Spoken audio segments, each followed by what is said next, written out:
Boa tarde a todos e todas.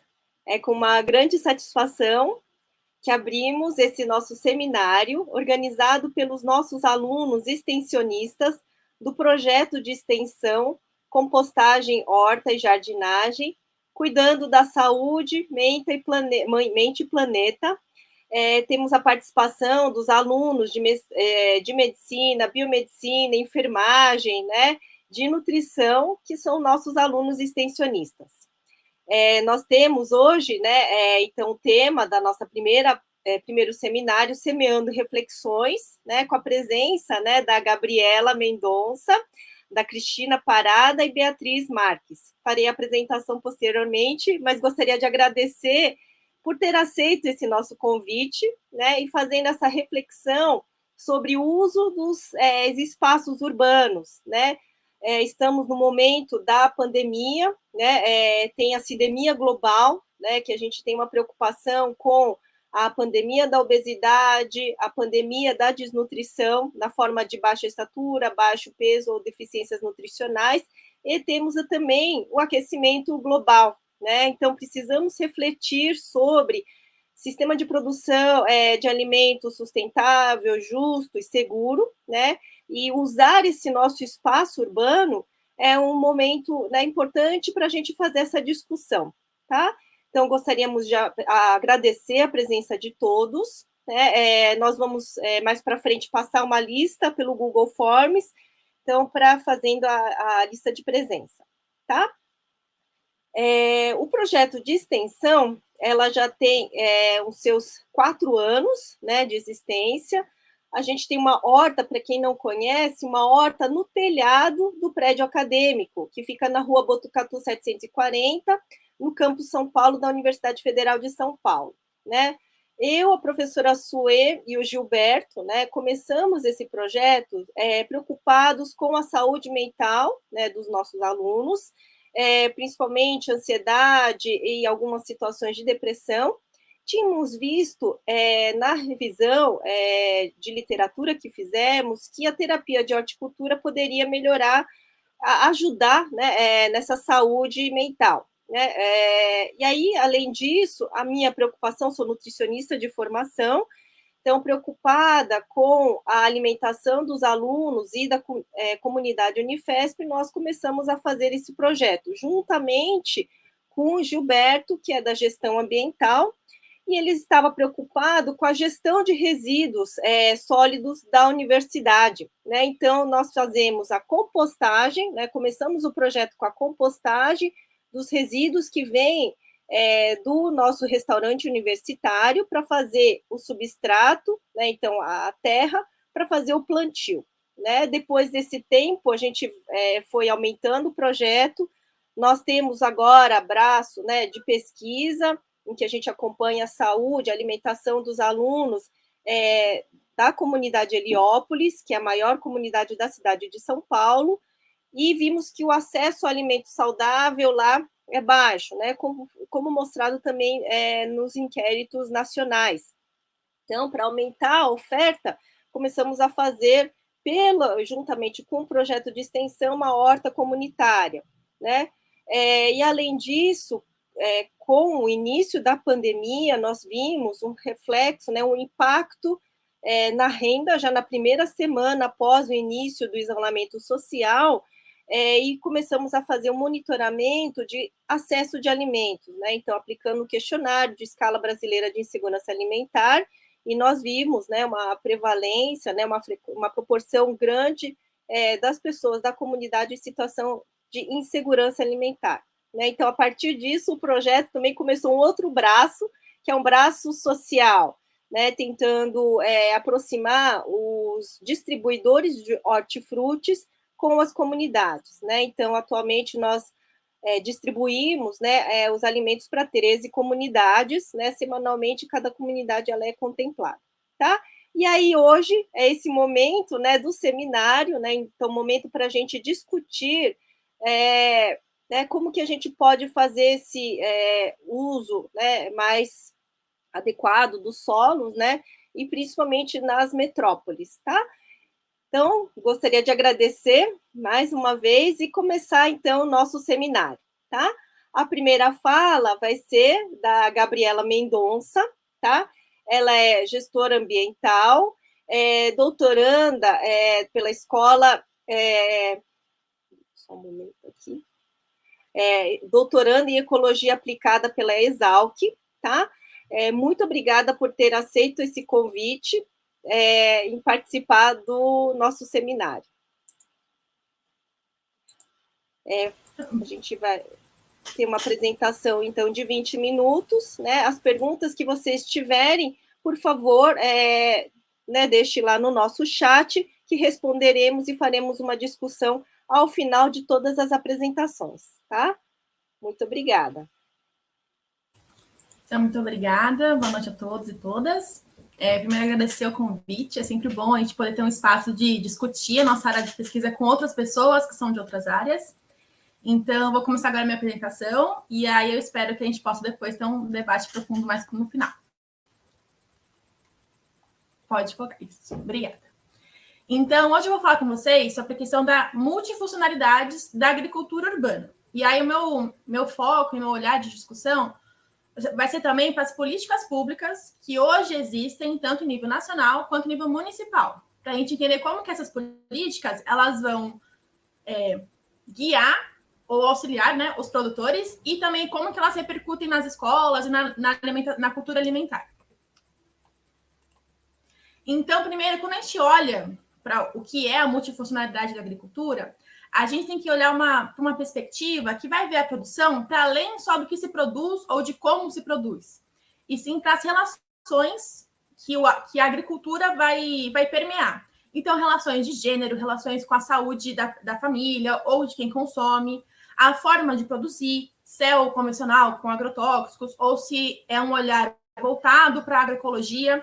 Então, vai poder também discutir sobre segurança alimentar e soberania. Então, como aquele produtor escolhe o que ele produz e aonde está a autonomia e os saberes tradicionais desse produtor, se ele produz por uma pressão do mercado ou se ele produz baseado naquilo que ele carrega para si, tanto de alimentos convencionais, né, como alfaces, vegetais que a gente está mais habituado de ter no mercado, quanto punks, como aqui na imagem eu trago alguns exemplos, que nos últimos anos tem se tornado mais forte o consumo e a aceitação desses alimentos que não estão tão ligados à nossa tradição de supermercado, mas que existem há gerações e sempre existiram, e como que isso vai repercutir na cultura dessa comunidade. Então, um produtor que produz de forma agroecológica, que respeita os ciclos do ano, então que no verão vai ter mais frutas, porque é a época do ano para ter determinadas frutas, e como que depois tanto os consumidores quanto os mercados vão olhar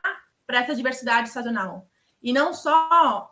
E gerar, então, uma ruptura do que a gente está habituado a ver nos grandes mercados. De quando a gente vê, por exemplo, um tomate, que a gente vê a flutuação de preço e entender que por trás dessa flutuação de preço tem uma questão do tempo, que o tomate, em algumas épocas do ano, ele não é o período ideal para se produzir, embora se produza, e do quanto que o ato de produzir, esse é novamente o exemplo do tomate, o ano todo, que outras plantas poderiam estar nesse espaço e não estão para suprir uma demanda do mercado.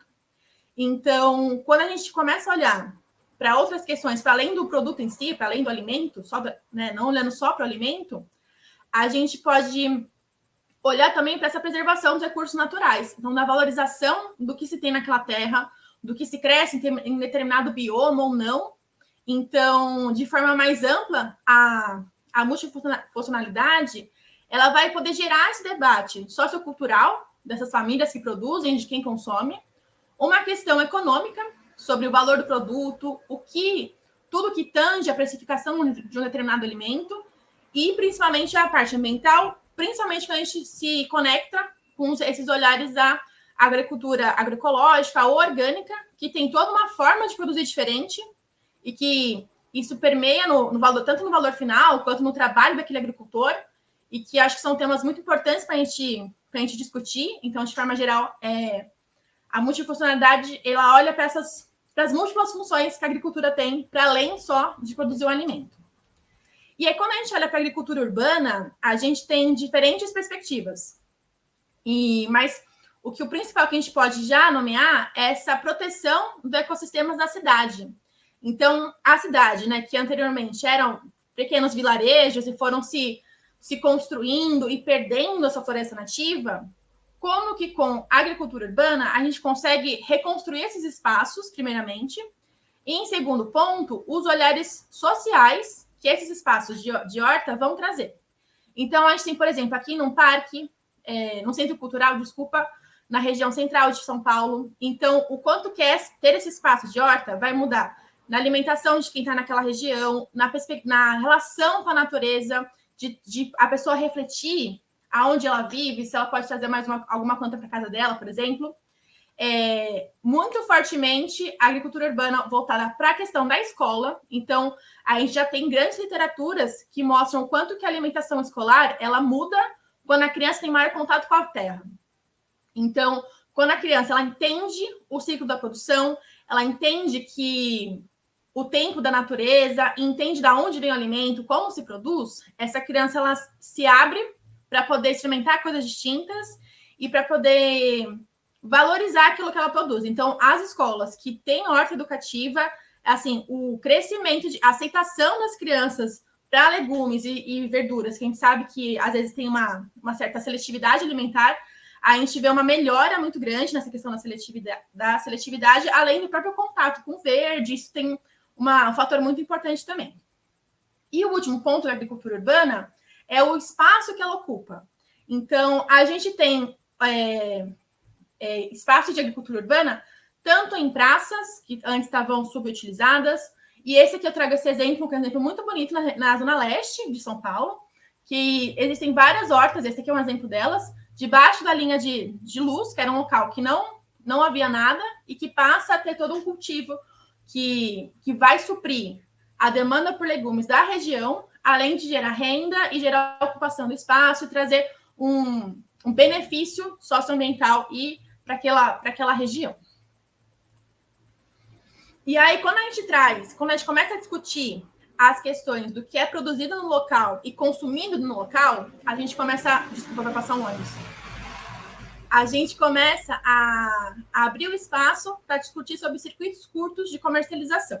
E os circuitos curtos, eles são uma modalidade de compra e venda, né, de produtos com até um intermediário. Então, nesse sentido, que a gente tradicionalmente conhece como as feiras, mas que na pandemia se fortaleceu muito, cresceu muito, a quantidade de comercialização vinda direta do produtor. Então, o pequeno produtor que antes vendia para o mercado e esse mercado repassava para os consumidores, assim que nesse modelo tradicional, o consumidor só conhece o alimento, conhece o estabelecimento, nos circuitos curtos ele começa a conhecer quem é esse produtor.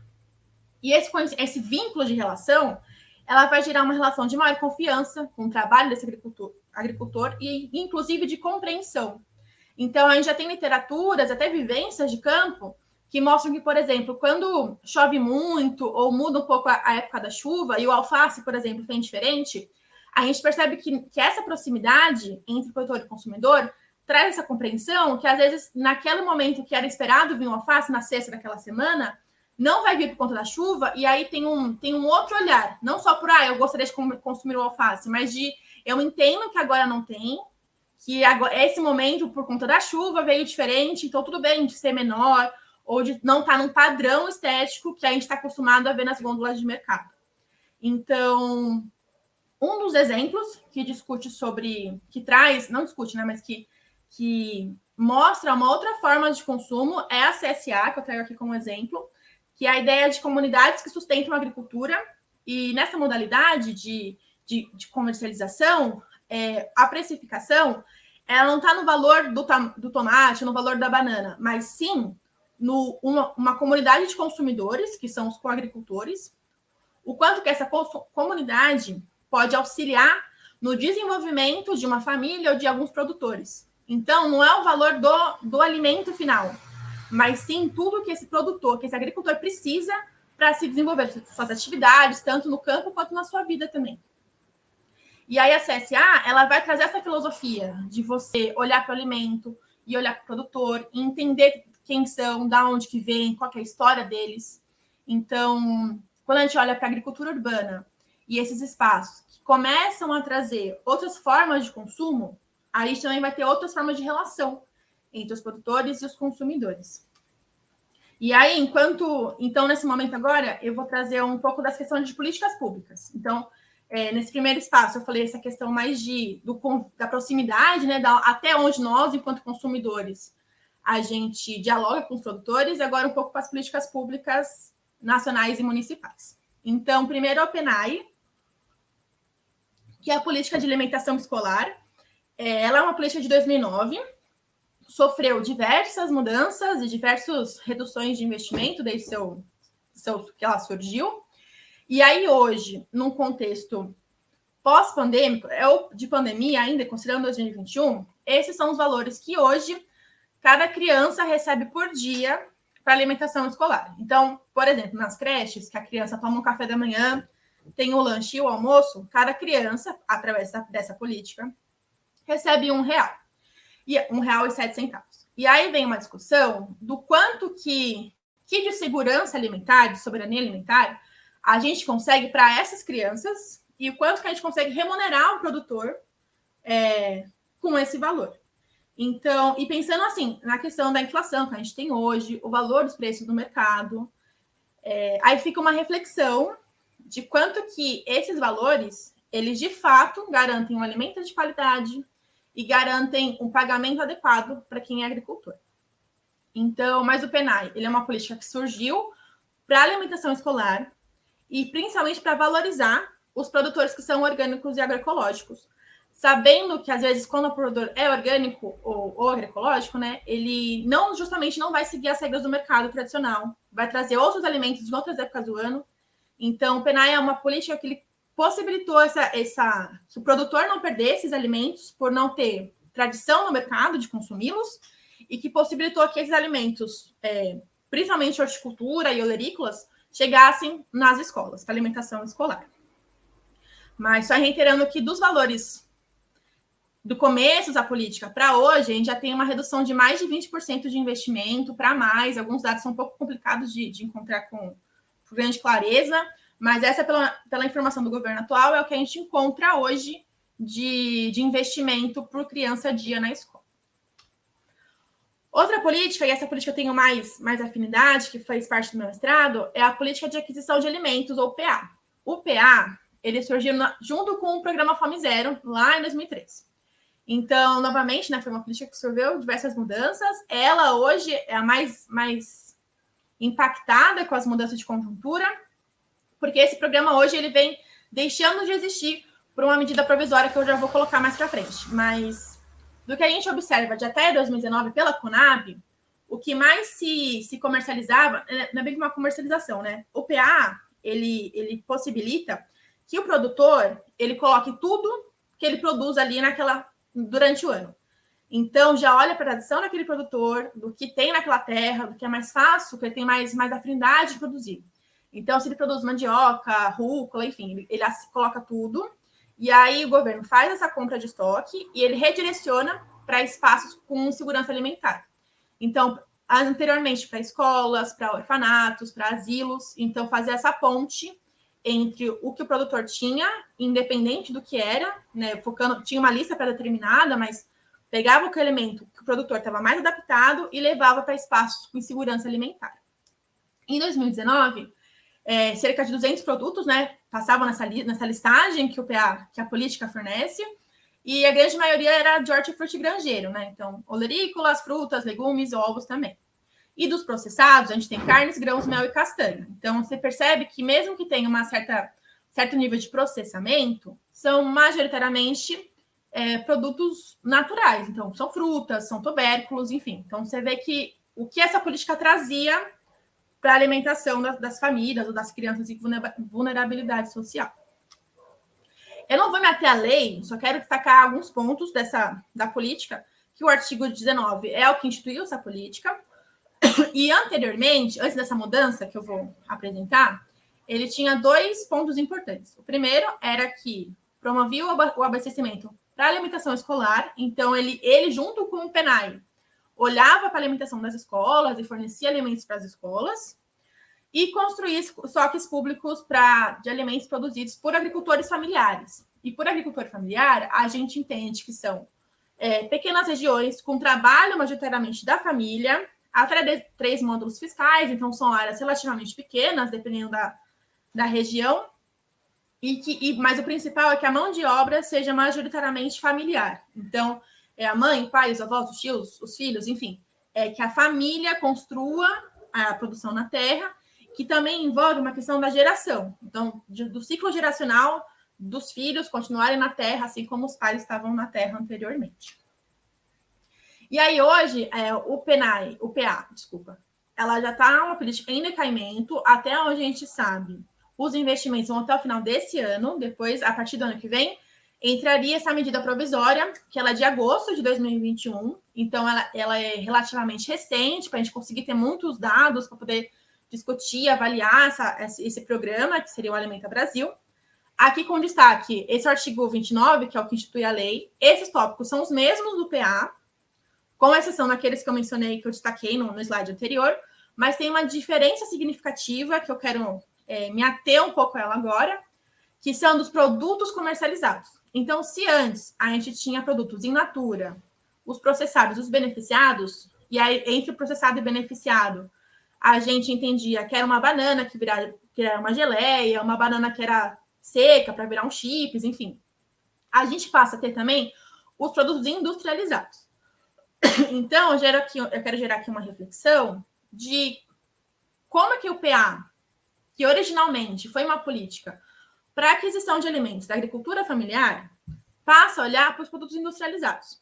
E aí, quando vem que vai haver em algum momento uma certa, que a gente pode já conceber, que vai ter uma certa competição entre quem vai conseguir ter acesso a essa política, né? Ela infelizmente não atende a todos.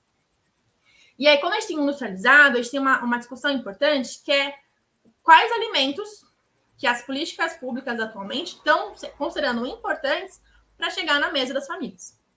E aí, se por um lado a gente tem, então, essa política que passa a conceber os industrializados, por outro lado também a gente tem, e gostaria de mencionar, os ataques que o Guia Alimentar sofreu desde o começo desse ano, muito fortemente nesse ano, sobre também o consumo de industrializados. Então, acho que só para falar sobre o Guia Alimentar, eu podia passar mais de 20 minutos aqui conversando com vocês. Que são 2 documentos que quem não conhece, eu recomendo fortíssimo que conheçam. São muito bem construídos, de forma que eles abordam tanto esse azul, é para a família brasileira, né? Então, de 2 anos até os adultos, e esse laranja é para menores de 2 anos, então crianças desde a amamentação até a introdução alimentar. São 2 documentos muito bem construídos, muito coerentes, com questão de região, de processo, das fases da alimentação, por idade, como compor um prato, e que nesses 2 documentos falava-se muito da importância de não incentivar os industrializados, que sempre um produto natural era melhor para a criança, para a formação de paladar, por fibras, por N questões. E aí, então, a gente tem um guia alimentar que, por pressões da indústria, sofreu vários ataques, de fato, com a tentativa de mudar, de desmistificar o nome industrializado, que eu não vou meter essa discussão, mas que na internet vocês conseguem encontrar várias reportagens sobre isso. Então, a gente tem já a indústria atacando o guia, e agora, nesse momento, a gente tem uma política também que apoia os produtos industrializados.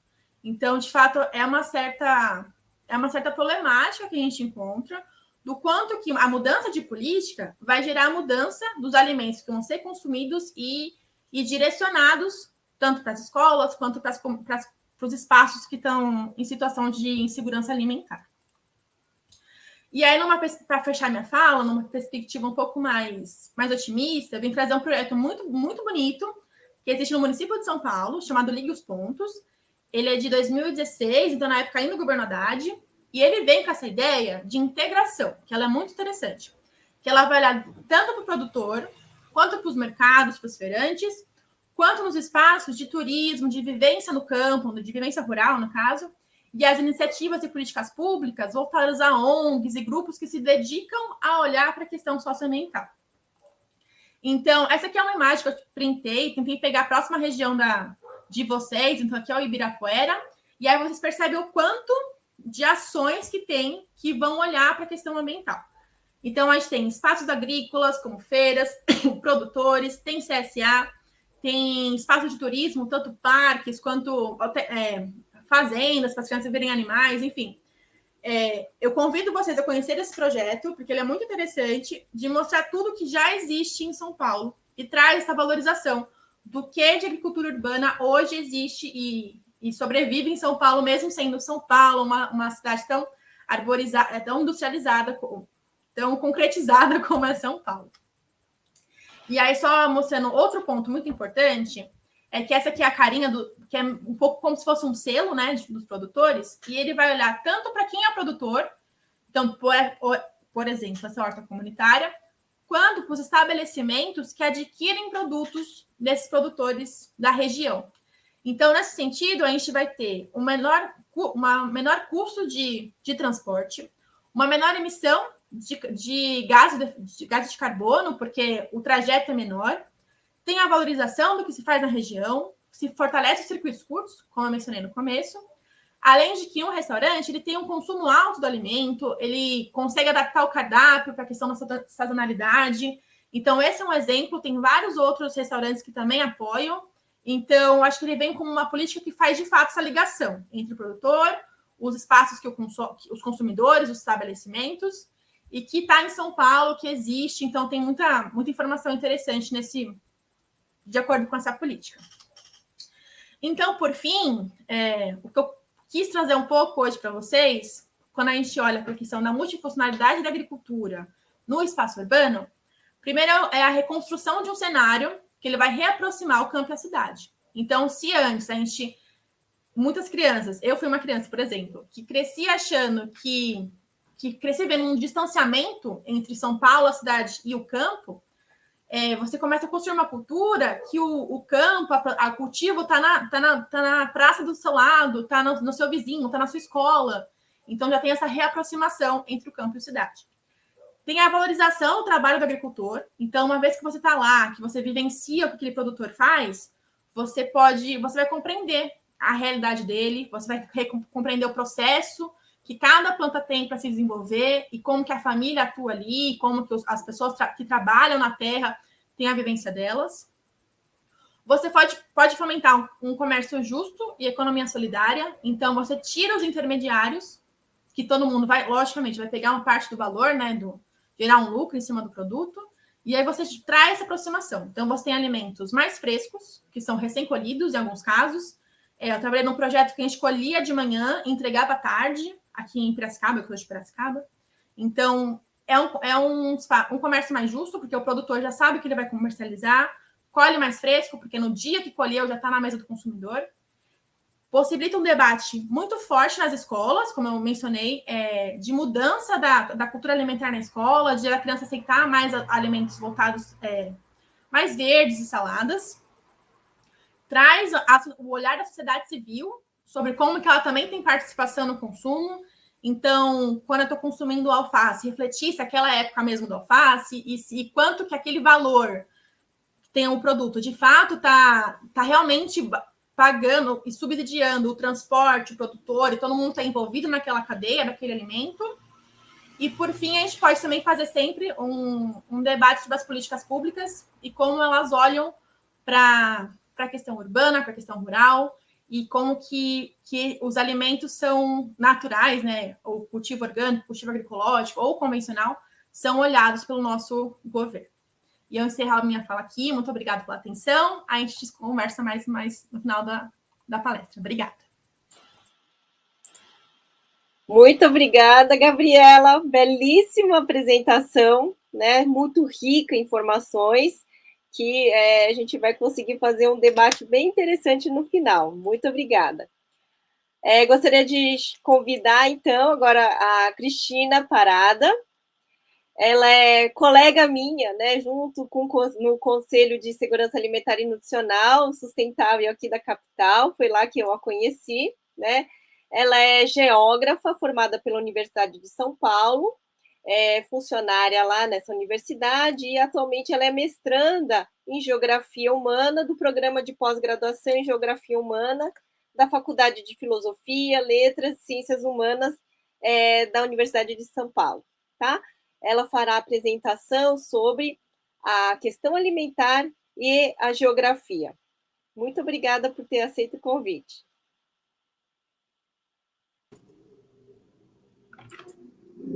Olá, boa noite a todas e todos. Primeiro, eu gostaria de agradecer o convite feito pela professora Luciana em participar do seminário, né, Semeando Reflexões. Sou grata pela oportunidade de poder compartilhar um pouco da geografia, né, e essa importância de pensar junto a questão alimentar, né. E aí, agradeço também essa possibilidade de dividir a mesa com as colegas da Gabriela e Beatriz, e também a todos que estão nos escutando. Bom, só retomando um pouquinho da trajetória, né, eu ingressei no mestrado em 2019, e eu estudo a fome no território brasileiro, considerando a manifestação das coexistências, da subnutrição e da obesidade, né? Então, a dissertação, ela tem um título provisório. Eu vou pedir para o Paulo, por gentileza, apresentar. Obrigada, Paulo. E o título provisório é Entre a Abundância e a Escassez, a fome na coexistência da subnutrição e a obesidade no território brasileiro, né? E eu participo de um grupo de trabalho que debate a questão alimentar, né? Que é justamente participa da Associação de Geógrafos e Geógrafas Brasileiras, aqui da seção São Paulo, e é um grupo bastante diverso, assim, né? É composto em grande parte por geógrafos, mas também por nutricionistas, antropólogo, por pedagoga, né? Então, tem diferentes formações. A gente faz esse encontro mensalmente, né? E aí, todo esse caminho, né, abrir o espaço também para participar das RSANs, né, que, como a Luciana mencionou, a Comissão Regional de Segurança Alimentar e Nutricional da capital aqui de São Paulo, e que tem esses caminhos possibilitando cada vez mais essa integração, essa conversa com diversas áreas e abordagens, né? Bom, hoje eu vou falar um pouco mais do tema do que foi proposto, que é conversar mais sobre a questão alimentar e a geografia, uma parte daquilo que eu estou trazendo dessa reflexão para a gente pensar um pouco na alimentação no território brasileiro, né? Deixa eu abrir aqui o primeiro slide. Bom, esse primeiro slide eu trouxe mais no sentido de pensar essa temática da minha pesquisa, que ela é definida pela alimentação no território brasileiro, e aí eu quis trazer essa referência a Josué de Castro, né, que comumente a gente conhece pelo trabalho de geografia da fome, mas que ele tem uma bibliografia bastante ampla e importante, e que foi fundamental, assim, para que eu pudesse cada vez mais estudar essa temática, as questões da alimentação.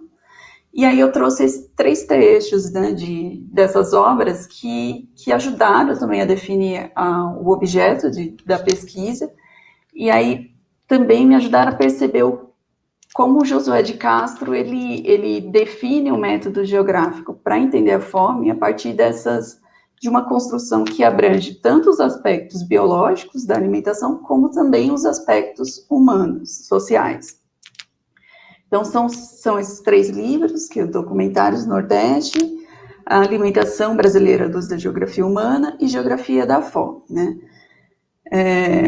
Nesse próximo slide, do livro, esse aqui, o primeiro é do Documentários Nordeste, a gente já pode perceber essas características da formação como médico de Josué de Castro, que, apesar dele posteriormente ele assumir outras preocupações, ele ainda mantém bastante expressiva essa sua formação, né? Então, aqui nesse trecho ele fala justamente daquilo que seria uma alimentação racional, que seria uma alimentação marcada por ser suficiente, completa e harmônica, né?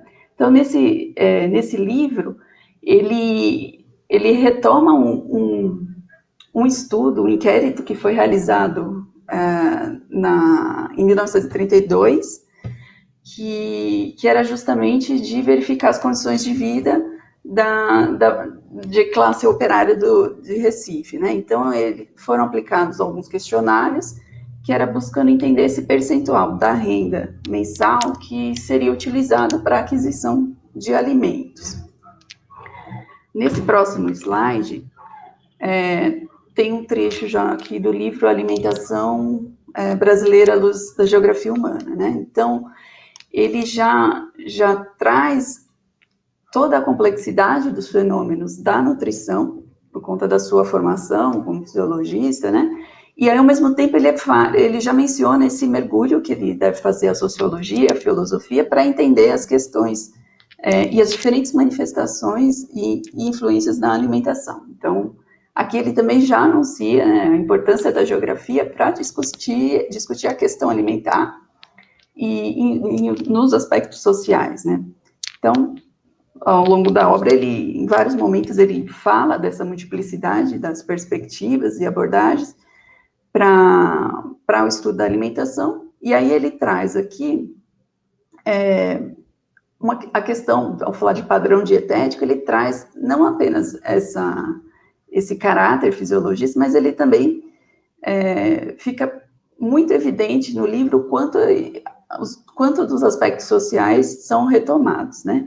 Então, ele traz a proposta também aqui de uma regionalização, de acordo com a alimentação habitual, né, no território brasileiro, que é um mapa que também é apresentado na Geografia da Fome, no início, e que é feito essa regionalização partindo da alimentação habitual e as características ambientais, né?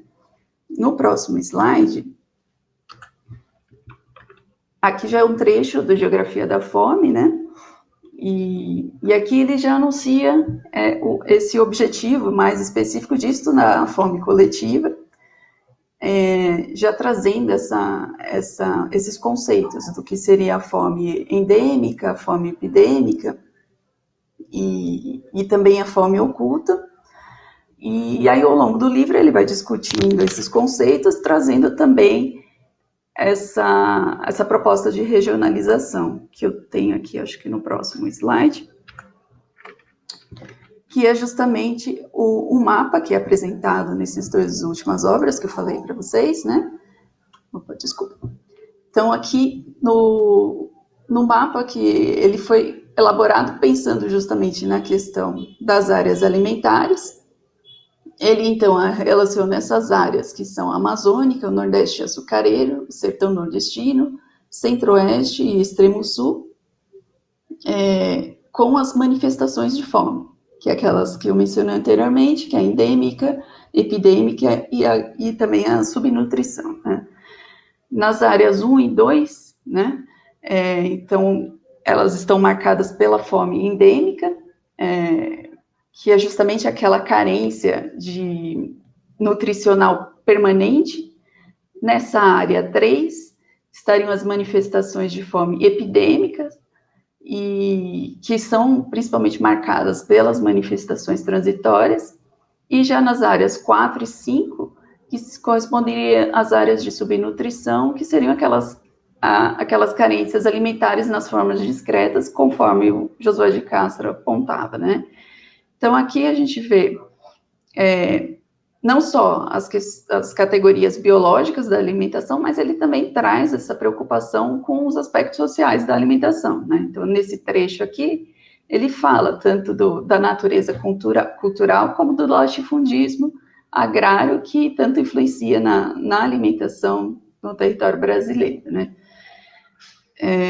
Só aqui, pontuando, essa regionalização que foi proposta por Josué de Castro, ela precisa ser revisitada, né? Então, isso partindo dos conceitos trabalhados por esse autor, a gente consegue também agora tentar pensar a nossa realidade agora, com todas essas transformações, né? Que foi justamente essas questões que abriram a possibilidade para a gente pensar em como seria essa alimentação do território brasileiro no atual período, né? Então, aqui eu coloco a importância da obra de um do geógrafo chamado Milton Santos, que tem um trabalho extremamente importante, potente, né, e que traz inúmeras contribuições para a gente estudar a realidade, né, essa realidade do território brasileiro. E aí, como eu falei, assim, eu estou trazendo, na verdade, uma abordagem, né, da geografia que permite a gente analisar a questão alimentar. Mas existem diversas outras abordagens, mas aqui eu tomo a teoria do Milton Santos como fundamental para a minha pesquisa, e aí eu trouxe esses 3 referenciais teóricos, assim, para falar brevemente, que é o que acaba norteando também a minha pesquisa e o que a gente vai discutir um pouquinho mais para frente sobre as ações hegemônicas e contra-hegemônicas.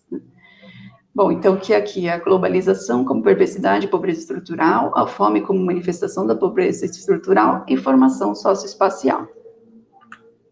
Então, nesse próximo slide aqui, para citar o referencial teórico, né, eu trouxe para a gente conversar um pouco, falar um pouco mais do conceito de pobreza estrutural que Milton Santos ele apresenta num livro que é chamado Por uma Outra Globalização. Ele é importante justamente por trazer essa noção daquilo que a gente chama de racionalidade dos aconteceres, né? Como se a fome ela se dá como um sistema, né? Então ela como um processo. Então ela é colocada como uma perversidade e que ela se manifesta não como um fato isolado, né? Assim como uma pobreza, a fome é uma manifestação dessa pobreza estrutural e globalizada, né? E essa fome, né, que a gente está entendendo aqui, a partir dessa pobreza estrutural, ela deve passar, então, pelo entendimento daquilo que o Milton Santos chama de formação socioespacial, né, que é, para você entender a fome, a gente não pode partir só do modo de produção, mas também a gente precisa entender qual que é a formação social e o espaço em conjunto, né. Então, aqui a gente pensa a fome como uma pobreza estrutural, e isso permite também não apenas ver a fome, mas também a alimentação como um componente das desigualdades.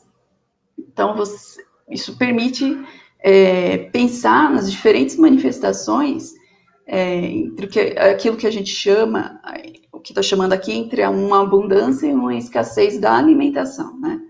Então, nesse primeiro trecho, a professora geógrafa também, Maria Adélia, ela coloca um distanciamento entre o que ela chama de comida e aquilo que ela coloca como um alimento, né? Até a professora Denise Elias, também uma outra geógrafa, ela publicou recentemente um trabalho super interessante no sentido de classificar o alimento mercadoria justamente quando trata do ultraprocessado, né? Então, quando ela parte desse alimento que vem do agronegócio, né? E isso ela traz para discutir a questão da fome também no território brasileiro. Mas aqui, nesse trecho, que é colocado pela professora Maria Adélia, chama a atenção dessa relação entre abundância e escassez como uma possibilidade para a releitura do Geografia da Fome, do José de Castro, né? Então, essa relação, ela vem, para mim, dessa relação que é combinada, né?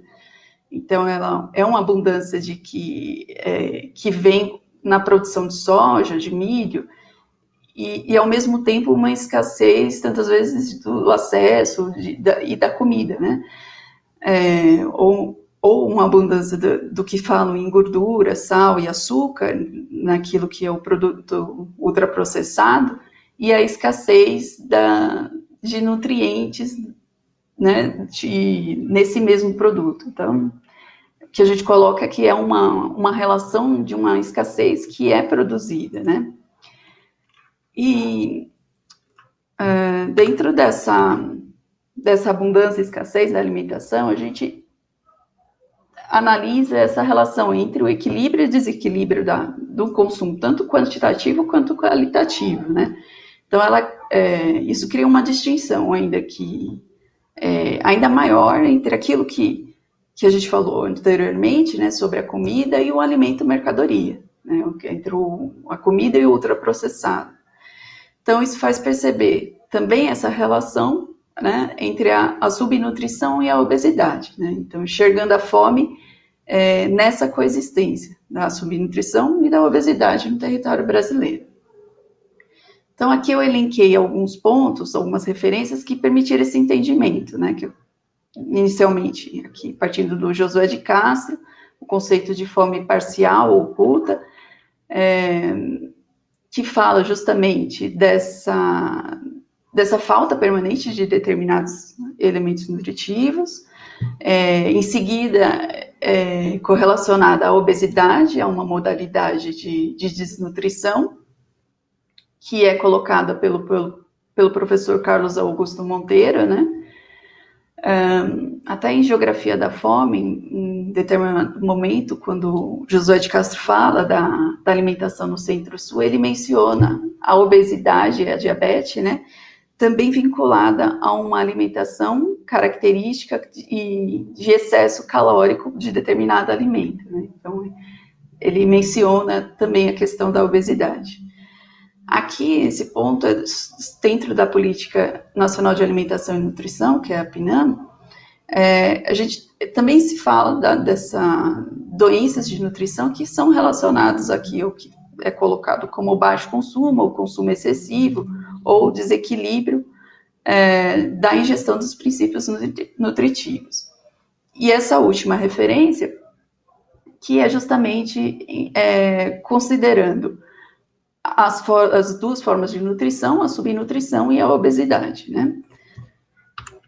Aqui, nesse próximo slide, até trazendo um pouco desse diálogo da dupla carga de malnutrição, né, em certa medida, com a sindemia global, que a professora Luciana mencionou no início, né, a gente verifica, por exemplo, aqui os dados referentes a essa coexistência do baixo peso, né, e da obesidade no território brasileiro. Então, aqui eu elaborei alguns mapas no período de 2008 a 2019, a partir dos dados do CISVAN, que é o Sistema de Vigilância Alimentar e Nutricional. São dados antropométricos, né, de usuários de atenção básica do SUS e também do Bolsa Família, e justamente para a gente analisar como esse perfil de baixo peso e obesidade tem se comportado nos últimos anos, né? Então, aqui tem os 3 segmentos, né? Crianças, adolescentes e adultos. Eu fiz esse agrupamento por município e para cada categoria, que seria baixo peso, peso adequado, sobrepeso e obesidade. Aí eu vou apresentar só esses dois, o baixo peso e a obesidade. Então, aqui eu vou passar mais rapidamente, só para perceberem quanto nesse período existe esse clareamento, indicando a menor prevalência do baixo peso, apesar de ainda alguns municípios permanecerem com algumas indicações entre 9% e 12%, que, na verdade, eu precisaria verificar, inclusive, os dados referentes a esses municípios para a gente analisar mais de perto a situação real dos mesmos, né? Mas a gente vê aqui também, nesse período, quanto essa mancha, né, volta a escurecer, né, após o 2016, né? Aqui, os próximos slides representam justamente os dados da obesidade, né? Então, mesmo período, 2008 a 2019, desculpa. Então, a gente percebe aqui os estados, vocês repararem, de São Paulo, Rio Grande do Sul, eles começam a ter o maior índice, a maior prevalência, né, de obesidade, aqui é 2013, depois o oeste de Mato Grosso do Sul começa a ter essa mancha mais escura, indicando essa maior porcentagem, e aí a gente chega em 2019 com esse mapeamento, e aqui no litoral, principalmente no litoral nordestino, com alguns municípios, e a gente vê bastante essa região concentrada e com essas manchas indicando de 26% a 34% de obesidade nesses municípios, né? E na verdade, aqui eu trouxe justamente esse slide para mostrar essa possibilidade de uma crítica de uma racionalidade hegemônica que o Milton Santos fala, né? Que ela surge dessa experiência da escassez, né? Então, aqueles atores e aquelas pessoas que são conscientes da sua exclusão, elas buscam formas alternativas, e aqui, acho que nesse espaço, né, que é o seminário Semeando Reflexões, eu acho que ou mesmo a Horta, da Unifesp, elas permitem compartilhar justamente essas experiências que acabam fortalecendo essas formas alternativas no enfrentamento daquilo que é imposto hegemonicamente, né? Então, uma outra autora também, que é a Ana Clara Ribeiro, ela traz essa potência dessas ações quando ela fala dos territórios em diálogo com a experiência social, né? Então, aqui fica muito forte para mim a questão das comissões regionais, dos órgãos de representação, e que funcionam com esse apontamento de enfrentamento mesmo, né? No slide seguinte, já finalizando a apresentação, para a gente pensar um pouco essas ações hegemônicas e contra-hegemônicas, né? No uso agrícola do território, eu busquei bastante as contribuições de uma geógrafa também, que é chamada Soraya Ramos, né? Ela fez até a tese dela na Faculdade de Saúde Pública, né? E aí eu trouxe algumas questões mais referentes para a gente pensar justamente no sentido do processo de globalização, neoliberalismo, né, de quanto que impõe esse poder de influência do capital internacional no sistema produtivo. Então, justamente essa necessidade de ações contra-hegemônicas, né, essas alternativas, que cada vez mais são colocadas para esse enfrentamento e pensando na produção daquilo que a gente falou como produção de comida, e que exige principalmente o fortalecimento desses agricultores familiares para o fornecimento do mercado interno, como foi falado também. Aqui, o que é hegemônico, a gente pode considerar, principalmente a questão dos sistemas técnicos dos agronegócios, das commodities, né? A gente vê o uso agrícola do território seguindo o modelo que é de uma agricultura científica, né? Então, tudo isso é marcado pela presença das grandes corporações, daquilo que é o agronegócio, desmatamento, monoculturas, privatização de sementes, uso de agrotóxicos, né? Então, todo esse conjunto de ações que são consideradas hegemônicas, né? E a gente precisa pensar isso tudo como um processo, né? Que ao mesmo tempo, todo esse processo gera um êxodo rural e também um aumento da pobreza urbana, né? A questão da produção das commodities, a gente vê também o interesse de uma produção cada vez mais distante dos interesses do local da produção. E aí a gente percebe o quanto tudo isso traz esses malefícios à saúde humana desse tipo de produção. Também faz a gente pensar nas questões sobre a transição epidemiológica e nutricional, que é associada cada vez mais ao consumo de ultraprocessados, mas que a gente precisa pensar criticamente no sentido de ver esse processo de transição considerando a realidade de cada país, ou seja, que o Milton Santos fala em pensar essa formação socioespacial. Já as ações contra-hegemônicas, elas se apropriam desses sistemas técnicos de base familiar, orgânico e agroecológico, né? E aí isso falando mais especificamente da produção dos alimentos e da comida. Então, a gente sabe que essas ações, elas são fortalecidas pelo conjunto de políticas sociais que foram colocadas tiveram a sua importância, né, um momento bastante potente e de valorização dessas políticas agrícolas até pouco tempo, mas que, mesmo sabendo que escaparam essas situações, hoje a gente percebe nesse governo que o quanto, com esses desmontes, né, o quanto cada vez mais existe esse distanciamento do direito a uma alimentação saudável e adequada, né? E aí a gente vê, né, o que foi colocado, né, desde 2016, né, no golpe de 2016, todo esse conjunto de enfraquecimento dessas políticas de segurança alimentar e nutricional que vão trazendo esse cenário que a gente tem hoje da fome, né, no território brasileiro. Então, esse momento difícil, ele exige cada vez mais essas ações contra-hegemônicas, né, que a gente precisa cada vez mais ampliar, fortalecer, e é justamente nessas práticas de agricultura urbana e periurbana que tem expandido essa potência na vida metropolitana, e que apesar da gente saber que tem muitos desafios, né, a gente precisa cada vez mais fortalecer essa discussão sobre uma alimentação que possa ser saudável, né? Então, no município de São Paulo, a gente tem agricultura familiar, a gente tem hortas urbanas, tem hortas comunitárias, são desde aquelas dedicadas ao autoconsumo, como também... Nossa, desculpa, gente.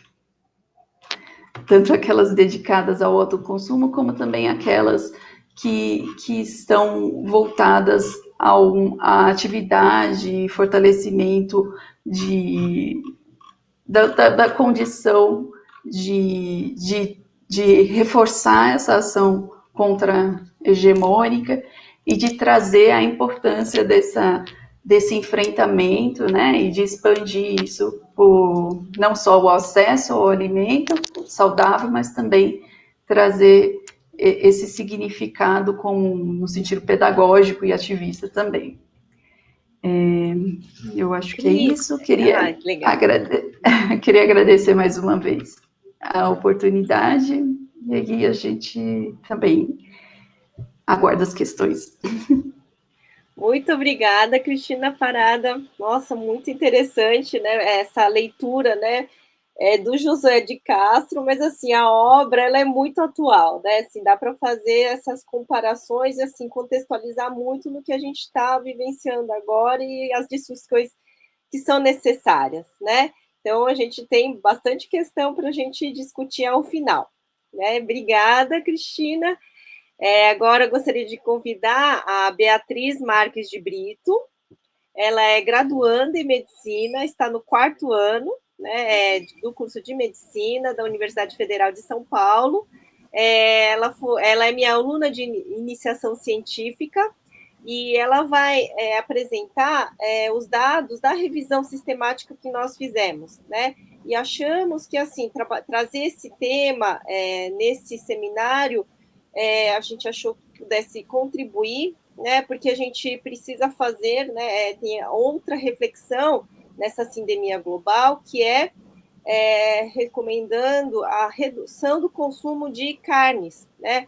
Porque o consumo excessivo de carnes, ele é um fator de risco para câncer de colo e reto, né? Os embutidos também. Então, a recomendação da Organização Mundial da Saúde, das agências internacionais de pesquisa com câncer é para reduzir, o INCA também, Instituto Nacional de Câncer, é para redução do consumo de carnes, né, para 500 gramas por semana, né? Então, a gente pensou, né, quais fontes, né, a carne, ela tem a vitamina B12, né, proveniente dos alimentos de origem animal, e que fontes de origem vegetal que a gente poderia ter este nutriente, né? Então, foi essa questão, né, que foi levantada para fazer a revisão sistemática da Beatriz. Obrigada por ter aceito o convite. Eu que agradeço pela oportunidade.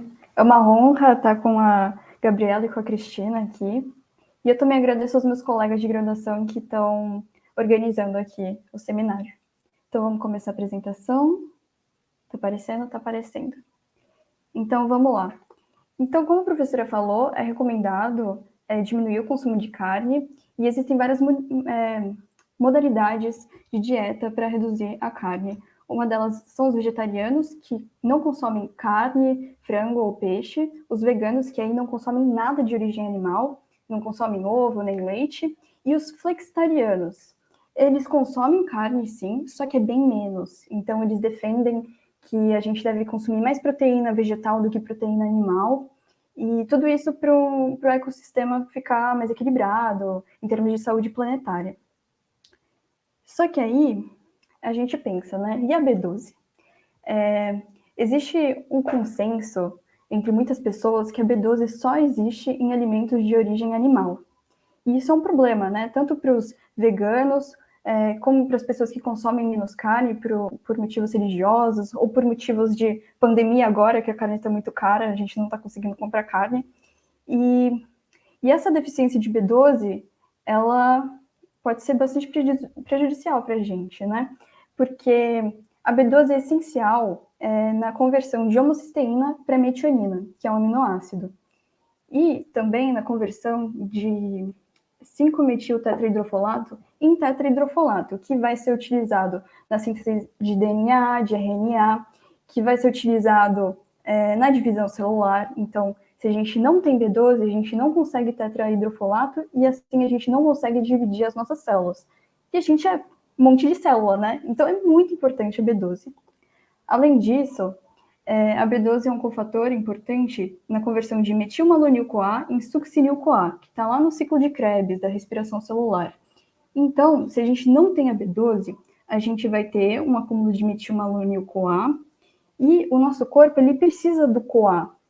Então, vai transformar o metilmalonil-CoA em ácido metilmalônico, que é péssimo, assim, para a gente, porque ele destrói a bainha de mielina do neurônio e cria vários déficits neurológicos. Então, vai ter gente que vai ter dores por polineuropatia, vai ter gente que vai ter ansiedade, depressão, demência nos quadros mais graves. Então, péssimo ter essa deficiência de B12. E a recomendação diária de B12 para adultos é 2,4 microgramas por dia. E se a gente para pensar, não é tanto assim, né? Se a gente vê a vitamina C, é 45 miligramas por dia, né? Miligramas é 1000 a mais do que microgramas. Então, é muito mais do que B12. Cálcio, a gente precisa de 1000 gramas, né? 1000 miligramas, que seria 1 grama. Então, não parece tão difícil de chegar nessa recomendação diária de B12. E aí, por causa disso, eu, a professora Luciana e 2 colegas, o Vinícius e o Félix, a gente fez uma revisão para ver se é isso mesmo, o B12 só tem em produtos de origem animal? E por que tem esse mito que B12 só tem em produtos de origem animal? Porque a B12 ela só é produzida por bactérias. E essas bactérias, elas contaminam a água que os animais bebem, os vegetais, os legumes que os animais comem. E como a gente tem água filtrada, a gente come frutas e verduras tudo lavado, a gente não consegue ter essa contaminação de B12 por essas bactérias. Por isso que a gente não teria acesso a B12. Só que tem uma curiosidade que na pecuária brasileira, eles são obrigados a colocar suplemento de B12 na alimentação do gado, porque eles também não têm acesso a B12, né? Porque é tudo ração, é tudo bem cuidado. Então, até o próprio gado, ele precisa de B12 para B12 ir para carne, para ir no prato dos seres humanos. Olha só que loucura. E como que é feito esse suplemento de B12? É feito de uma alga unicelular, chama espilina, e por causa disso a gente começou a pesquisar nas algas, né? Já que tem uma alga unicelular, vai que tem alguma alga que a gente pode comer que tem B12. E a gente encontrou o nori, o nori é um nome em japonês, que é uma alga vermelha do gênero Pyropia, e a gente viu que tinha 3,2 microgramas por 100 gramas, peso líquido, a 76 microgramas em peso seco. E como que a maioria desses autores, são vários autores que pesquisaram nori, eles fizeram para pesquisar B12. Eles fizeram um ensaio microbiológico. Então, tinha uma bactéria, essa bactéria precisa de B12 para crescer.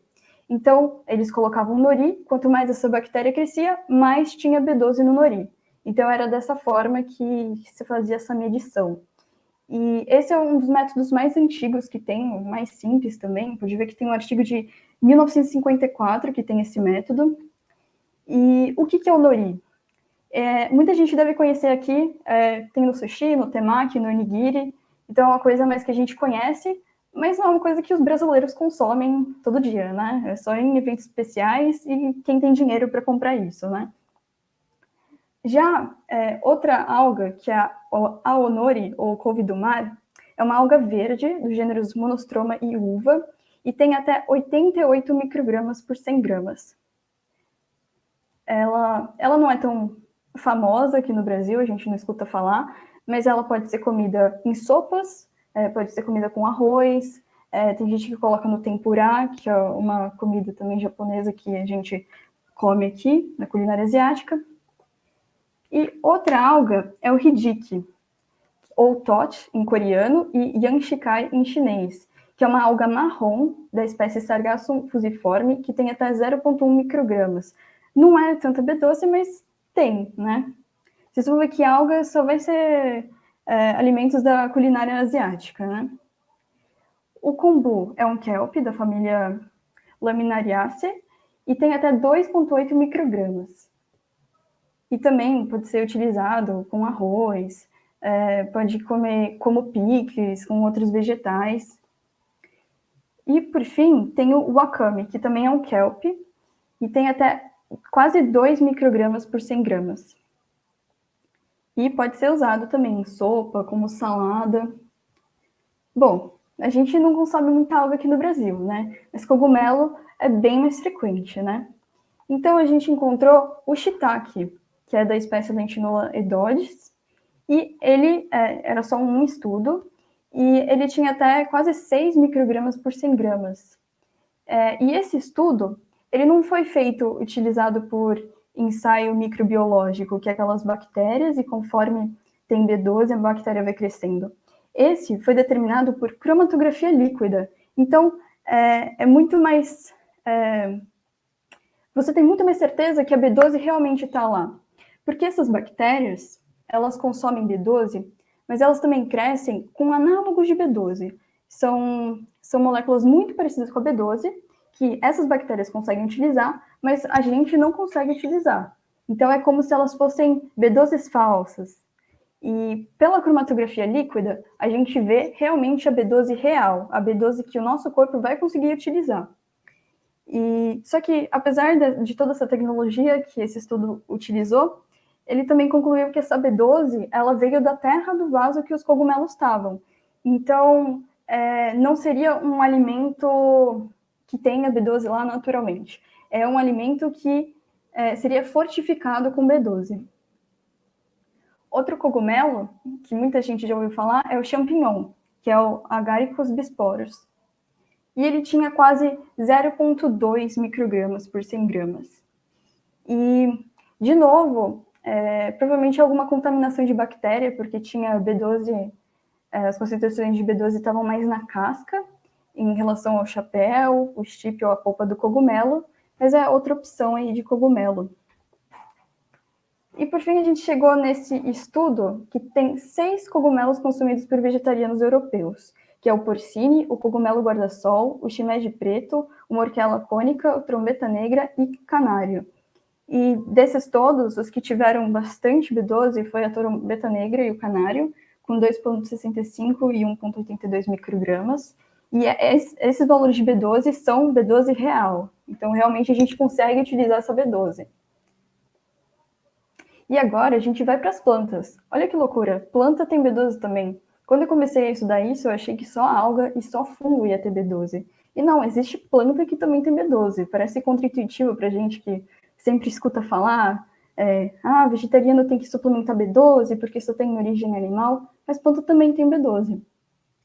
A primeira planta que a gente encontrou foi espinheiro marítimo.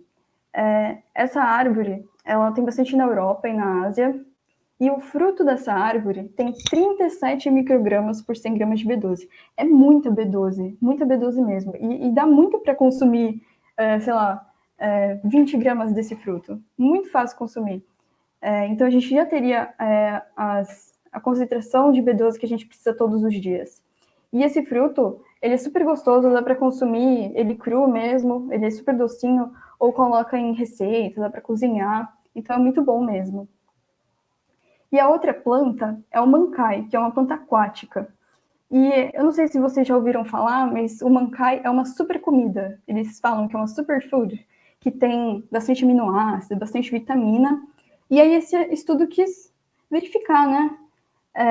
Será que tem B12 também? Já que tem um monte de coisa, é a super comida? E realmente tinha 3,23 microgramas por 100 gramas. E agora, por fim, a gente vai chegar nas comidas fermentadas por bactérias que produzem B12.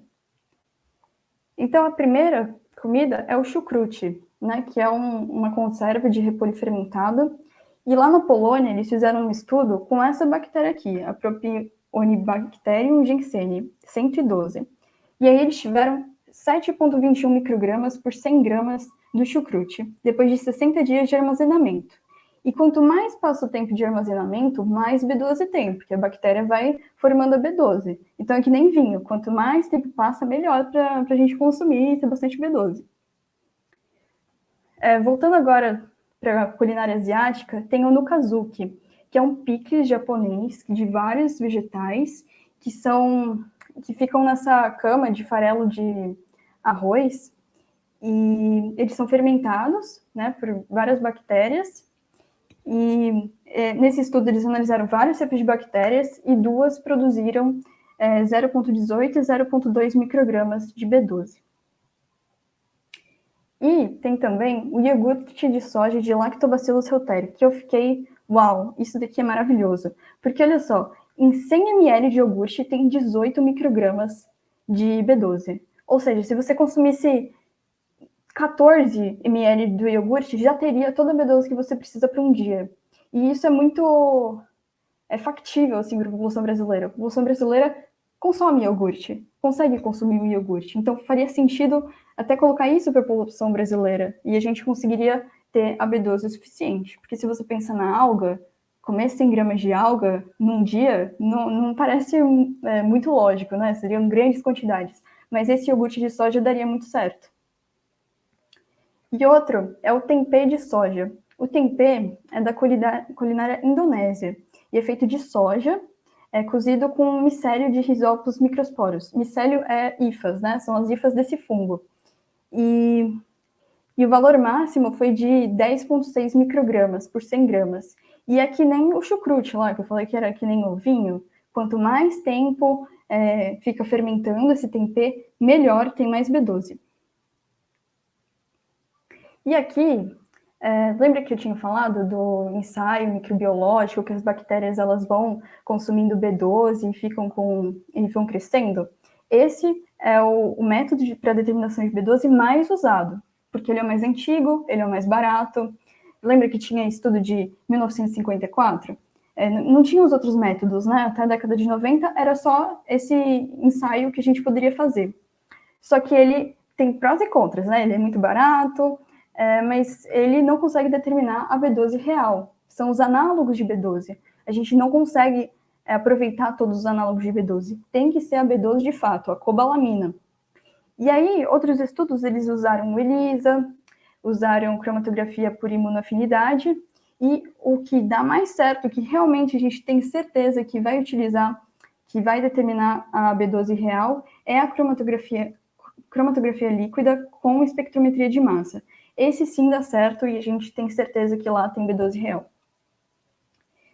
E agora que a gente falou de alimentos que têm B12, e as pessoas? Como que a gente sabe se as pessoas têm deficiência mesmo de B12 ou não? Tem algum exame que dá para fazer? E agora a gente vai ter que voltar um pouco para a química. Lembra que eu falei que a homocisteína é transformada para metionina e o cofator é a B12? Então a gente vai ter um acúmulo de homocisteína, né? E esse acúmulo de homocisteína pode ser detectável no sangue. Outra coisa que a gente não vai ter vai ser o tetrahidrofolato para o DNA e para o RNA. Então as células não vão conseguir se dividir. E a gente consegue detectar isso também. Outra reação química aqui que a B12 faz parte é do metilmalonil-CoA, que vai ser transformado em ácido metilmalônico. Lembra aquele do sistema nervoso, que dá um monte de problema, da ansiedade, depressão? Esse também a gente consegue detectar. Só que o que a gente mais usa é a B12 sérica, a B12 no sangue, diretamente. Ele é mais barato, ele está distribuído no Brasil inteiro, só que ele tem alguns problemas. O primeiro problema é, se eu tomar um suplemento de B12 agora, ele vai detectar que a minha B12 está muito alta, porque a gente consegue absorver a B12, só que a gente não vai utilizar toda essa B12. Outra coisa, análogo de B12 também serve como B12 nesse método. E a terceira coisa é que, qual é o valor de referência para deficiência? Não se sabe, tem laboratório que fala que é 400, laboratório que fala que é 600, 800, e os estudos divergem entre si também. Então é muito complicado usar a B12 sérica, mas é o que a gente tem para hoje, é o que a gente usa. Outro método é medir o ácido metilmalônico na urina, que é aquele que acumula, se a gente não tem B12, só que outras coisas também aumentam o ácido metilmalônico. E a mesma coisa serve para a homocisteína no sangue, outras coisas também vão aumentar. Outra coisa que acontece, lembra que a célula não consegue se dividir? Então, a gente vai conseguir ver isso no volume corpuscular médio. O que é isso? Quando a gente faz o hemograma, tem lá o VCM, que vai ser justamente o tamanho médio das hemácias. E aí, como não consegue se dividir, a hemácia vai estar enorme. E a gente consegue ver isso nesse exame. E por fim, a gente tem... Tá, tem 3 minutos, tá? Tá bom. Desculpe. E por fim, tem a medida da B12 sérica atrelada ao transportador transcobalamina, que é o melhor método, porque vai ser, como está nessa proteína, transcobalamina, a gente com certeza vai conseguir usar essa B12.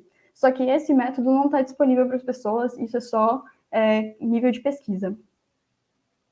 E as perspectivas para os novos estudos é usar a cromatografia líquida associada à espectrometria de massa, como eu falei, que realmente dá para determinar a B12 real.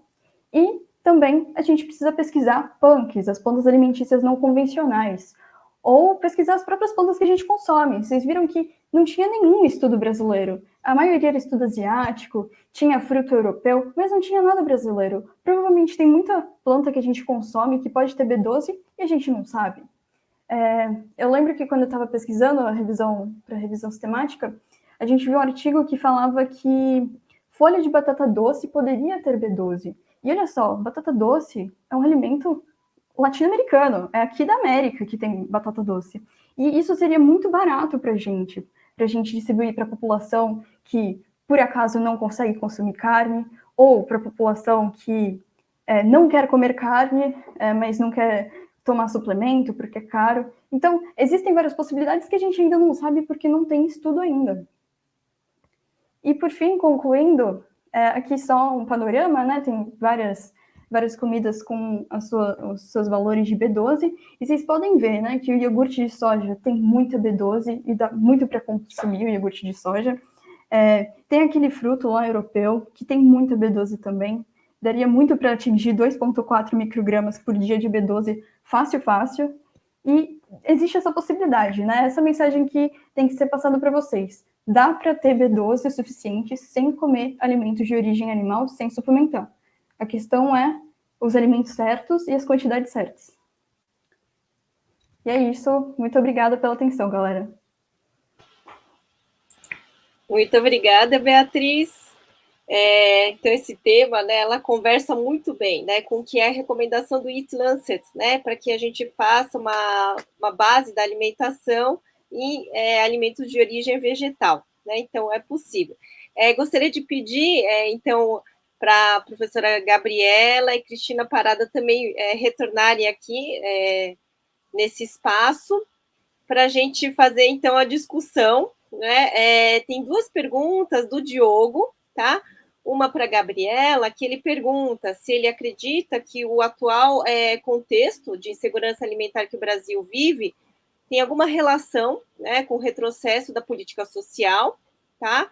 E uma outra pergunta que o Diogo também faz, que é para a Cristina, se acredita que os movimentos populares de campo né, e de direito à terra, como o MST, pode ser compreendido como uma estratégia contra-hegemônica?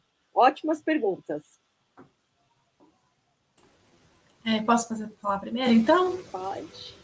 Tá, então, primeiro, agradecer as palestras das meninas, achei muito interessante o trabalho de vocês, parabéns.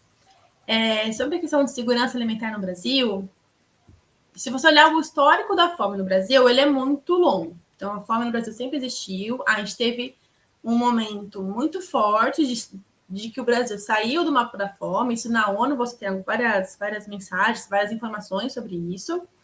E aí, para olhar para a segurança alimentar hoje, não é um motivo, não é uma coisa só. Tem uma junção de fatores. Então, a gente tem sim um desmonte de políticas públicas que olhavam para a insegurança alimentar, então tendo um corte do financiamento, um corte do valor que era distribuído para esses programas, que surge esse impacto na fome depois, no prato das famílias. Aí a gente tem uma questão da pandemia, que por diversos motivos gerou uma mudança na nossa sociedade. A gente tem o desemprego, a gente tem a questão que as crianças não estavam mais na escola, então teve essa ruptura entre a assistência da escola na alimentação escolar, que passou a não ter. Alguns municípios ofereceram cestas básicas, outros com um processo um pouco confuso, que para muita criança a escola é um espaço de alimentação. E então não é só um fator, então tem vários, e a política atual contribui para a atual conjuntura, principalmente pelo desmonte dos investimentos que a gente tem hoje. Ótimo, começando, né? Então, assim, a proporção, né, de famílias em situação de segurança, ela foi caindo, né, desde 2013, né? Então, assim, com o empobrecimento, assim, com a inflação, das políticas sociais, né, empobrecimento das políticas de trabalho também, né, inflação tem contribuído, né, e a redução das políticas sociais, né? Então, desde 2013 a gente vê esse movimento, né, do aumento da prevalência da insegurança alimentar, leve, moderada e grave, né, desde 2013, né? Cristina, por favor.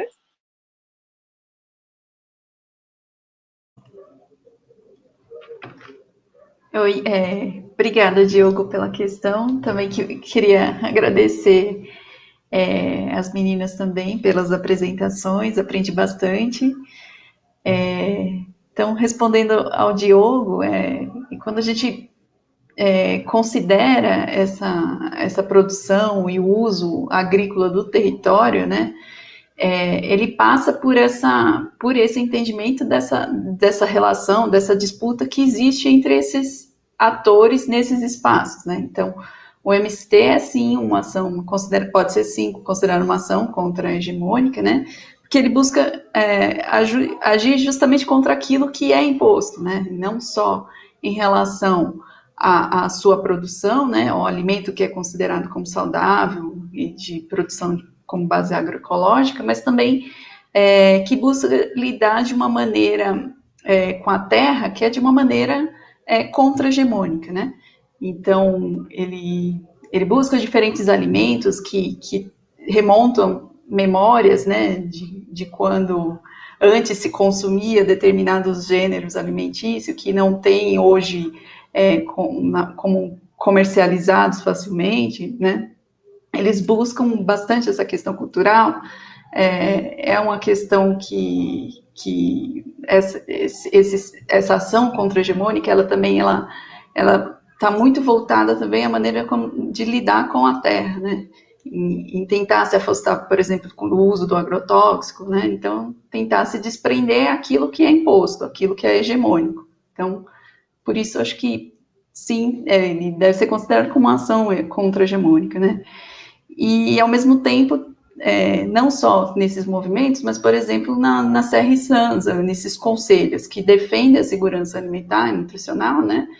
Elas buscam também agir nessa disputa, né? Então, existe uma grande pressão, aquilo que a Gabriela falou, de desmonte das políticas públicas, mas também existem esses conselhos tentando se manter mesmo, apesar de todo o contexto, né?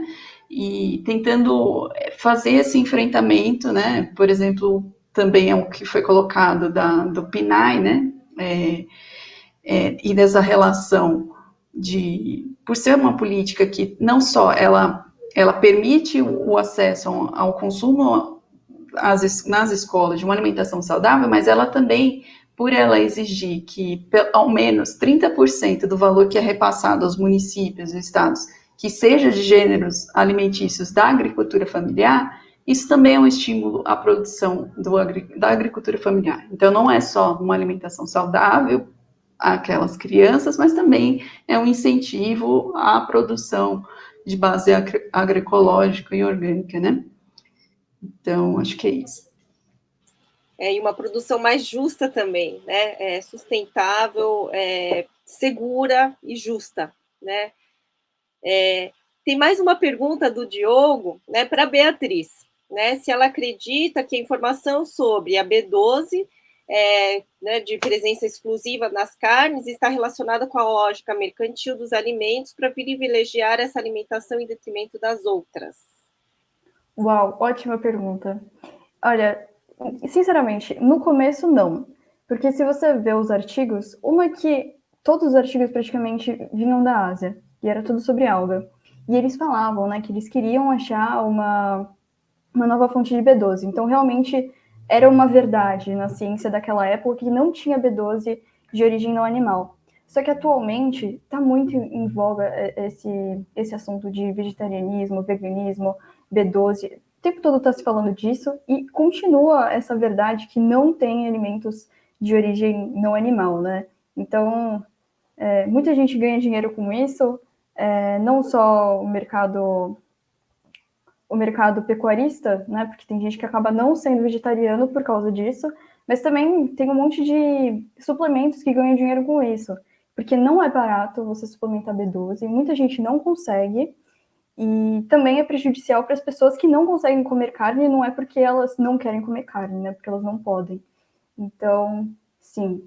E você pode ver que não é tão fácil achar artigo de B12, não é uma coisa que interessa, principalmente aqui na América, assim, não só América Latina. Estados Unidos também não quer ver sobre isso, não existe artigo americano sobre isso, então é mais na Europa e na Ásia mesmo que eles focam, né, nessa alimentação, e você pode ver que na Europa tem muita gente vegetariana e muita gente vegetariana por cultura na Ásia. Então pode estar associado, sim, para privilegiar a carne e o mercado da carne.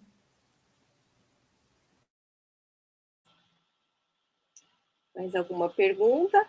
Nossa, eu gostaria de fazer, né, assim, uma discussão com vocês, né? Acho que os temas, né, elas conseguiram se ligar, né? Uma foi complementando a outra, né? O uso do espaço, né, como uma justiça social, e aí, assim, esse movimento contra-hegemônico, eu acho que a gente pode fazer aqui, né, no nosso espaço urbano, né? Que nem a Gabriela falou, né? O uso daqueles espaços abaixo da linha de transmissão, né? Fazer o plantio, né, de manejo orgânico nesses espaços, né? Terrenos baldios que acabam sendo terrenos de acúmulo de lixo, né? Se a gente pedir, e aí tem os movimentos sociais que eles têm feito essa solicitação, né? Retirada dos entulhos e a autorização perante a prefeitura para utilizar esses espaços para a produção de alimentos, né? Então, construção de uma horta comunitária, né? Que aí dessa forma a gente consegue garantir o acesso ao alimento, né? Também capacitação dessas pessoas e uma oportunidade de geração de renda, né? Então, ele fica, né, assim, como se fosse a agricultura familiar no nosso espaço urbano, né? Então, eu acho que há essa possibilidade, essas potencialidades, né? Que a gente precisa dar essa oportunidade e ocupar melhor esses espaços, né? O que eu vejo também, por exemplo, a gente poderia ter mais árvores frutíferas, né? Não sei se vocês repararam, né? Se tem reparado isso.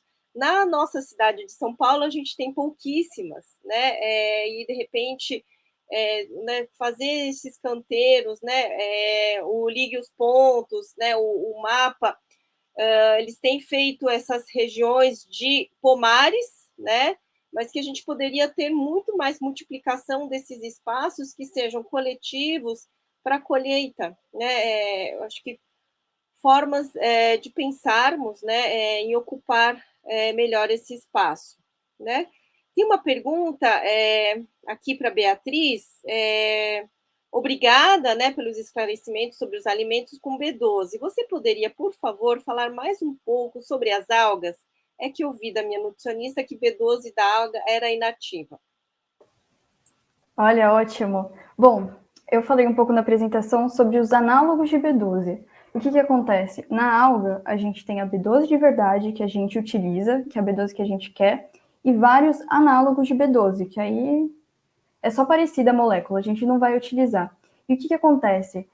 Quando eu mostrei aqueles valores para o Nori, por exemplo, que tinha 80 microgramas por 100 gramas, aquele valor era de todos os análogos de B12 que existem, não só da B12 real.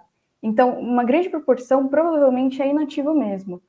Só que eu não sei se a sua nutricionista ela está falando da alga, comer a alga, comer comida japonesa, ou ela está falando de alga de suplemento. Se for de alga de suplemento, provavelmente é espirulina. E espirulina tem muita B12 de verdade, assim. Na verdade, você vai estar consumindo, geralmente 1.000 microgramas na pílula de suplemento, e a gente só precisa de 2,4 microgramas. Então, 500 vezes a mais. Claro que muita parte dessa B12 é inativa mesmo. Só que como é 500 vezes mais, você vai conseguir atingir o 2,4 microgramas de B12 por dia. Então, a sua nutricionista ela não está errada. É só uma questão de proporção. Se você toma muito suplemento, você consegue atingir essa B12 ativa que a gente quer, com a B12 inativa junto. Muito obrigada. Será que temos mais perguntas? Eu acho que não, né? Gostaria de agradecer a presença, né, da Cristina, Gabriela e Beatriz por compartilhar toda essa experiência, né? As reflexões de vocês, o que vocês têm estudado, né? Acho que a gente precisa, né, como está lá no Lancet, né, naquele fascículo de sindemia global, que foi também traduzido pelo Sindicato dos Nutricionistas, né, Conselho Regional de Nutricionistas, que a gente precisa fazer uma participação, né, contra esse movimento da sindemia global, né? Então, como que a gente pode participar como cidadão, como sociedade civil, como profissional, né, como eleitor, né, e ajudar, né, a ir revertendo, né, esse aquecimento global por escolhas alimentares mais saudáveis, né, e produção sustentável, segura desses alimentos, né, e eu acho que nesse movimento que a gente está agora, né, de insegurança alimentar, o uso justo do solo, né, e aí priorizando, né, agricultura familiar próximo das cidades, né, e valorização, né, de tudo isso, né, que a Gabriela trouxe de reflexão, né, para a gente, que a Cristina também trouxe, né, que surpreendentemente o Josué de Castro já falava, né, então como que a gente, né, como cidadão, também podemos cobrar, né, e fortalecer esses movimentos contra-hegemônicos, tá? E aí, essa finalização, né, com a fala da Beatriz também, né, que mostrando que, olha, tem alimentos de fonte de B12 de origem não animal, né? Vamos ir conhecendo, né, e o que a gente viu na literatura, por exemplo, de punks, que a gente acredita que pode ser que tenha, não tem tabela de composição de alimentos das punks, né? Então, que poderíamos olhar, né? Tem das punks, mas não determinou a concentração de B12. Então, é um estímulo para os pesquisadores fazerem esse diagnóstico também, tá bom? Então, gostaria de agradecer a presença de todos, né, que nos ouviram até o final. A gente deixou um link para confirmar a presença de vocês na palestra, tá? E nos sigam, né? Gostaria de fazer uma propaganda, né, do nosso Instagram, hortaunifesp.csp, tá? Temos elaborado materiais e colocado na nossa mídia social, tá bom? Muito obrigada a todos e todas. Boa noite. Quero agradecer ao Paulo, né? Cadê o Paulo? Que ele nos ajudou, né, na organização desse evento, agradecer também aos alunos do projeto de extensão por todo o apoio, né? Eles que trouxeram esses temas, e que, com certeza, contribuiu bastante para a formação do nosso projeto, tá bom? Muito obrigada, uma boa noite a todos. Obrigada. Tchau. Tchau, tchau, boa noite. Regina, você está aí? Regina, você quer fazer uma fala, Rê? Não, só estava aprendendo aqui. Nossa, eu adorei, gente. Obrigada. Eu tenho interesse nesse material da Beatriz, quer dizer, de todo mundo, né? Mas aqui eu faço umas dietas meio muito interessante, gente. Obrigada. Obrigada, Regina. Tchau. Tchau.